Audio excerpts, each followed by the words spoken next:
Okay, let's dive into this. Have you ever wondered why we're so incredibly good at starting amazing new projects, but, well, kind of terrible at actually finishing them? If you're a focused learner trying to finally decode the science behind this, you are in the exact right place. Today, we're going to unpack the fascinating psychology of chronic quitting and, more importantly, figure out how to completely rewire our brains for success. So let's get right into this explainer and see what's actually going on behind the scenes of our habits. Here's our roadmap for today.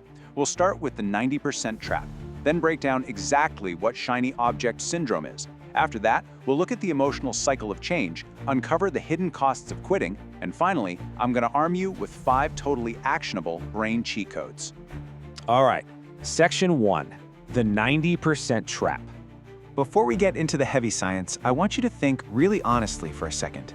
How many unused language apps, untouched fitness trackers, or abandoned coding courses are just sitting there taking up space on your phone right now? I mean, you probably have that little green owl practically begging you to practice your Spanish, right? Or maybe an expensive gym membership that you haven't swiped since, the second week of January? Look, if you've got online courses sitting at exactly 0% completion, I want you to know right now you are absolutely not alone in this. And this brilliantly illustrates just how massive this problem is globally. Get this, research from the University of Scranton shows that a staggering 92% of people fail their New Year's resolutions. 92%. That means only 8% actually succeed. And it gets crazier. When you look at data from massive open online courses from places like Harvard and MIT, it turns out 90% of people drop out after just 3 or 4 lessons. Literally only about 10% of people cross the finish line. So it really begs the question, what exactly is pulling that other 90% completely off track? Well, that brings us to Section 2, Shiny Object Syndrome Explained. You know, a lot of us look at our graveyard of abandoned projects and we think, man, I just lack willpower or I have no discipline. We literally think we're broken. But guess what? Your hardware is perfectly fine. What we're actually dealing with here is a biological concept called neophilia. Basically, it's the brain's completely natural love for new things. Now, thousands of years ago, this was a brilliant survival instinct. I mean, finding a new path meant avoiding predators, and a new environment meant fresh food and resources to keep you alive. But today, this exact same instinct has been totally hijacked. It has become this modern distraction trap. Your brain is literally manipulating you into abandoning the hard, gritty work by basically offering you this instant, cheap hit of dopamine from a shiny new idea. To really see how dangerous this trap can be, let's look at a real-world example. Let's contrast the careers of 2 incredibly talented Indian cricketers who actually started out on the exact same practice grounds, Sachin Tendulkar and Vinod Kambli. Believe it or not, early on, a lot of experts argued that Kambli was actually the more naturally gifted player. I mean, the guy scored back-to-back double centuries in 1994. But Kambli fell hard victim to shiny object syndrome. He got totally distracted by the glamour, the parties, the whole lifestyle, and he completely lost his consistency. Meanwhile, you have Sachin. He faced immense pressure, agonizingly bad form, and super painful injuries. But he stuck to it. He maintained that rigorous, frankly boring discipline. And the result? Sachin became an absolute global legend, while Kambli's incredible potential was just totally sunk by distractions. The big takeaway here is that momentum builds legends, while chasing shiny objects, well, it just destroys potential. Let's move right along to Section 3, the emotional cycle of change.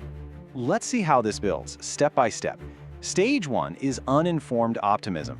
Oh, we all know this one. This is day 1. Your brain gets this massive, instant dopamine high literally just from planning out a new goal. Everything feels amazing, mostly because, well, you don't actually know how hard the work is going to be yet, right? Then comes stage 2, informed pessimism. You actually start doing the work. You realize, oh wow, this is really tough. Your dopamine crashes, and suddenly FOMO kicks in big time. And then we hit stage 3, the valley of despair. This is where progress feels agonizingly slow. Now, if you can somehow survive that valley, you finally reach stage 4, informed optimism, where you actually start seeing real results again. And that ultimately leads to stage 5, which is completion and total victory. So the crucial point we need to talk about here is the valley of despair. This is exactly where that 90% of people we talked about earlier fail. In stage 3, the work just becomes unbelievably boring. The results are practically invisible, and your brain is just desperately screaming for an exit door. It actively points you towards some shiny new shortcut just to get that stage 1 dopamine high back. But here's the trap. The exact second you take that exit and start a new project, your progress completely resets back to absolute zero. You literally end up trapping yourself in this permanent, never-ending loop of stages 1, 2, and 3. Which leads us right into Section 4, the hidden costs of quitting. If you think casually dropping a hobby or an online course is just a harmless little quirk, well, it's time to escalate the stakes a bit, because there is some immense, invisible damage happening in the background here. First off, you're actively training what we call your quitter muscle. Every single time you bail on a project, your brain learns to seek the exit rather than push through the friction. Second, you end up becoming a permanent beginner.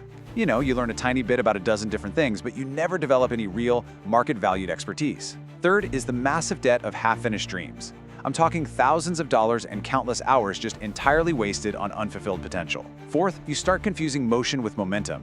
It's like you're in a rocking chair. You are super busy, sure, but you aren't actually going anywhere. And finally, honestly, this is the saddest cost of all, shrinking ambition. Over time, you start to subconsciously lower your life goals simply because you no longer trust yourself to actually achieve them. All right, let's flip the script. Section 5, 5 brain cheat codes. It is definitely time to shift the energy here and take back control of our hardware. Let's talk about how to actually reprogram our mental wiring. Cheat code number 1, the parking lot, or as it's referred to in our source, the Chul Sheet, which roughly translates to having an itch or a craving for something. Now, what's really interesting about this concept is how beautifully simple it is. When you're deep in a project and suddenly, boom, this brilliant, shiny new idea hits you, do not act on it. Instead, just open a dedicated note on your phone and literally park the idea right there. Just the physical act of writing it down completely pacifies your brain's short-lived dopamine spike. You feel like you've addressed it, but you haven't derailed your current focus. And the funniest part, when you check that list a few days later, that must-do shiny idea usually doesn't look so appealing anymore. Moving on to cheat code number 2, burn the ships. So back in 1519, the historical commander Hernan Cortez actually ordered his men to sink their own ships the moment they reached land. Why? So that retreat was literally impossible. It was succeed or perish, no in between. We need to apply this exact same energy to our goals. You have to make quitting physically painful. Hand a friend or a family member a significant amount of cash, like an amount that genuinely hurts to lose, and tell them they get to keep every single penny of it if you don't finish your specific project. Trust me, when quitting is suddenly no longer free and easy, your brain will miraculously find a way to push through that valley of despair. Okay, number 3 is a really cool one, mental time travel. Top athletes and actors use this trick constantly to get into the zone. Here's how it works. Right before you start a new long-term project, I want you to create a very specific music playlist. Listen to it only on day 1, right when you have all that uninformed optimism and you're just incredibly hyped up. Then, put the playlist away. Don't touch it. When you inevitably hit that grueling, boring valley of despair we talked about, that's when you play those specific songs. It essentially acts as an emotional time machine, artificially transporting your brain's mindset right back to that initial burst of day 1 energy. It's like instant fuel to keep you pushing forward. Cheat code number 4, the boredom reset. Look, shiny object syndrome absolutely thrives because our brains are just completely overstimulated by constant digital noise and instant gratification these days. So to fix this, you actually have to occasionally starve the brain.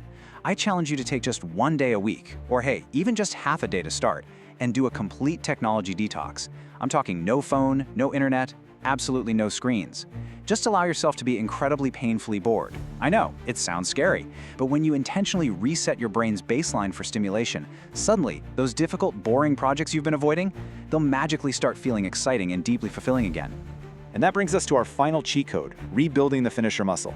Right now, if you're stuck in this cycle, your quitter muscle is likely way overtrained. So to build up that finisher muscle, you have to completely lower your barrier to entry. I mean it. If you want to start running, absolutely do not commit to a 1-hour run on day 1. Commit to a 5-minute jog.